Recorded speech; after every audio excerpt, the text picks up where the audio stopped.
I was 21 years old. Kelly and I had moved to Washington while she finished school at Fort Stellicum Community College. She studied to be a veterinarian technician. And I took a carpenter job. I took the first job I could find because I needed a job. And so I went to work for a young guy who was building spec homes.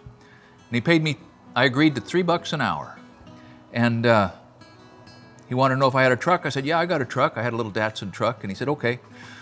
So he was building a lot of homes. He would have 5 or 6 going at a time, and I would drive around and I would clean them up and I would do little bits of pickup and I would help the subcontractors and I would deliver some material and I would drive to the other job and I would make sure they were locked up at night. And one particular time, somebody broke into one of his houses and stole all the carpet and stole the bathroom fixtures. So Kelly and I started sleeping in some of his houses, and I always owned a gun, and so there we were, providing nighttime security and all sorts of services for this fellow for, I don't know, maybe 6 months. And I began to get unhappy. I began to get unhappy at, taking some portion of my little paycheck, which I needed, and putting it in my little truck to drive around to do his work. A lot. It wasn't nothing. It was something. And so I began to chafe. But he treated me well, and he made big promises. No more money, but big promises. Took me out to lunch once in a while. Gave me more assignments that were actual carpenter work. I got a chance to learn from some of his subcontractors. He had a guy hanging doors who, I said, will you tell me how you're doing that? And so the guy did. I got a chance to get acquainted with one of his framers, and the framer liked me and ended up offering me a job, which is part of this story. I ended up helping the guy that would clear the lots for him and falling timber for him while I was working for this other guy. They shared me a little bit. But at some point, as I became to get acquainted with his family, he had a very nice young wife and I think 2 little kids. She was pleasant. She was everything that you would hope for. And then as I got better acquainted with him, he started to brag about some of the things that he was doing, extracurricular activities. And he was making money and he had an airplane. And one day he started bragging about flying his softball team down to Reno for his baseball team down to Reno for a tournament and sponsoring the whole team out to one of the Cottonwood Ranch brothels down there. And it was a boast. And it was what it was, but I knew who his wife was, and I knew who his family was, and I began to really resent him. And then that spilled over into, I began to resent the fact that I was burning my own gas to do his work, and as a young man, 21, hot-headed, immature, thought I was strong, thought I was tough, I decided to quit because one of the subcontractors offered me a better job, way better, twice the money. So one particular day, this fellow came out, and I told him that I was done. And I gave him all of his tools back, except a 100-foot extension cord and this Skilsaw. And in the conversation, which began to go south, I said, and besides that, I'm keeping the Skilsaw and the cord for the money I've spent running through my truck, running your errands. No, you're not. I want that back. I said, I'm keeping it. And he said, I'm going to bring my brother back over here, and we're going to kick your butt. Well, I was wearing cork boots at the time. Cork boots are the boots that loggers wear because I was helping his land clearing guy. And I said, you see these cork boots? Anyhow, I threatened him. It was foolish. What I would do with those cork boots and where I would put them in 1 man or 2, it didn't make any difference to me. And I'm embarrassed to tell you this, and I wouldn't tell you except I told you I was going to tell you the story. And so the conversation resolved, and about an hour later he drove back up and he got out and he came over and he said, you can have the saw, but I want the cord. I said, fair enough. Take the cord, I'll take the saw. He brought my check. I was glad to have the check. And when that was done, and I was under control, I wasn't sweaty anymore, he reached behind his belt and he pulled out a .44 Magnum. And he waved it under my nose and he said, you see this? I said, yeah, I see it. He said, if you wouldn't have been willing to compromise, you might have come out the loser. And besides that, he said, I know a lot of people that you might call mafia.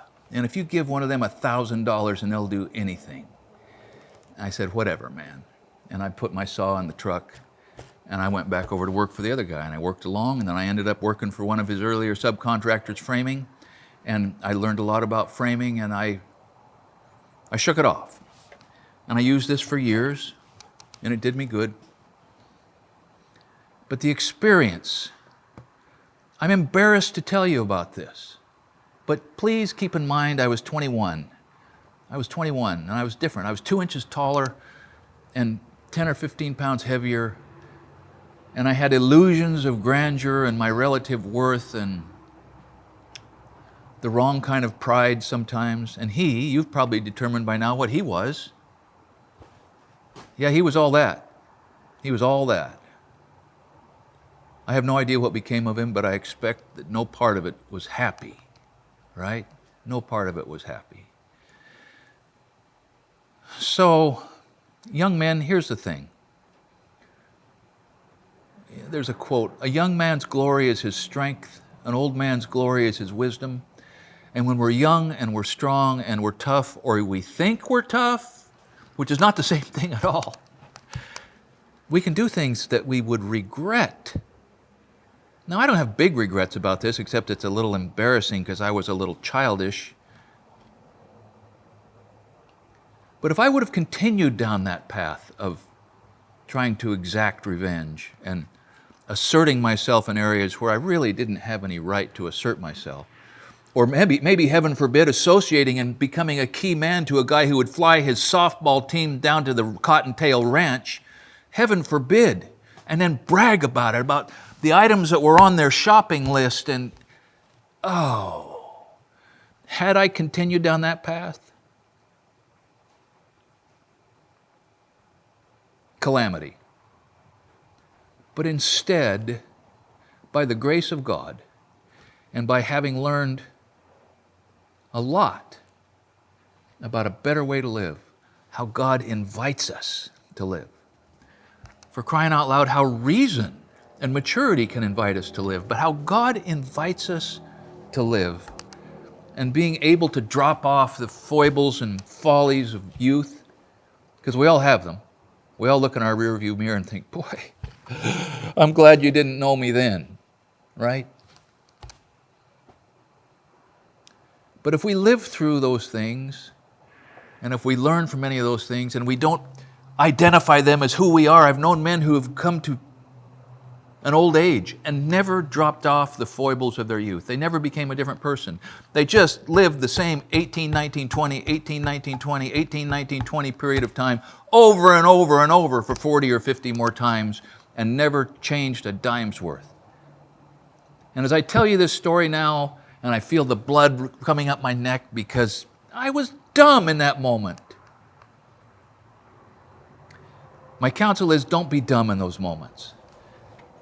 And when you look at whatever it is, you older men, that signifies some of the boneheaded moves you made as a youth, don't hang on to that boneheaded tendency, and instead maybe teach some of the people coming up behind you how to avoid those things, and make yourself a little vulnerable and say, man, kid, when I was your age, I was really stupid. Or when I was your age, I met somebody that helped me. And then be that somebody. There's a poem, I should be ready to quote it, about an old man who's making this trip, and the sun's going down, and he goes down into this canyon, and there's a river at the bottom, and he crosses the river. But before he goes up the other side, I'm paraphrasing badly, he turns around, and over the next week or so, he builds a bridge, and somebody comes along and says, what are you doing, old man? You're never passing this way again. Why are you building a bridge? And he said, well, I made it. I made it across here. The torrent didn't take me, but there's going to be a young man come along. Maybe more than one of them, who doesn't know how to cross a stream like this. And maybe a bridge will do him good. So, I'm glad to have gotten the service out of this Skilsaw. I'm glad to have done the work it did. I'm glad to have learned the things I learned using it. I'm embarrassed at what I learned in getting it. And I try to do better. That's all we can ask. Just try to do better. Thanks for watching Essential Craftsman, and keep up the good work.